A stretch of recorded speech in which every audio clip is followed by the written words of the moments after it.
চেষ্টা করবেন আপনার কান পর্যন্ত যেন ওই কথাগুলো কখনোই না পৌঁছায়, যে কথাগুলো আপনার অবর্তমানে আপনার সামনে রসগোল্লা সাজা মানুষগুলো বলে বেড়ায়। বিশ্বাস করেন, যদি আপনি একবার বুঝে ফেলেন যে আপনার পিঠ পিছে আপনার একান্ত বিশ্বস্ত মানুষগুলো আপনার সম্পর্কে কি বলে বেড়ায়, তাহলে তাদেরকে ঘৃণা করতেও আপনার ঘৃণা লাগবে। যদি আপনি বুঝে ফেলেন আপনার কান পর্যন্ত কোনো কায়দায় যদি কথাগুলো চলেও আসে, তখন আপনি এমনিতেই নিঃশব্দে মেনে নিতে বাধ্য হবেন যে আপনার আশেপাশে আসলে আপনার বিশ্বাসযোগ্য কেউ নেই। যখন কেউ আপনার প্রশংসা করবে, সেটা তারা কোনো রকম রিয়াকশন ছাড়াই চুপচাপ শুনবে।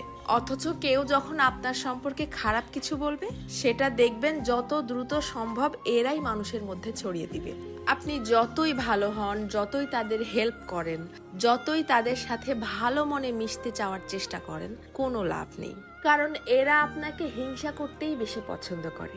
আপনার সামনে দেখাবে যে আপনাকে ভালোবাসে, অথচ আপনার পিঠ পিছে আপনাকে প্রচন্ড লেভেলের হিংসা করে। দীর্ঘদিন ধরে সবকিছু জেনেও চুপচাপ সহ্য করতে করতে যখন আপনি তাদের মতের অমিল হয় এইরকম সামান্য দুই একটা কথা বলে বসবেন, তখনই বুঝতে পারবেন তাদের আসল রূপ।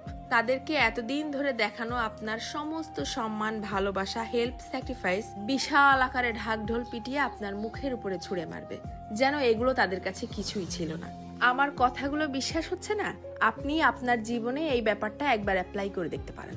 বিশ্বাস করেন, কেউ কারো আপন না, শুধুমাত্র সামনাসামনি আপন আপন সাজার ভান ধরে। যত দ্রুত আপনি এই সত্যিটা বুঝতে পারবেন, তত দ্রুত আপনার জীবনটা শুধরে যাবে।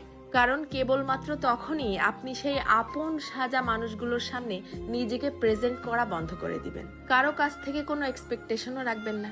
জীবনটা হয়ে যাবে শান্তির। তবে মন খারাপ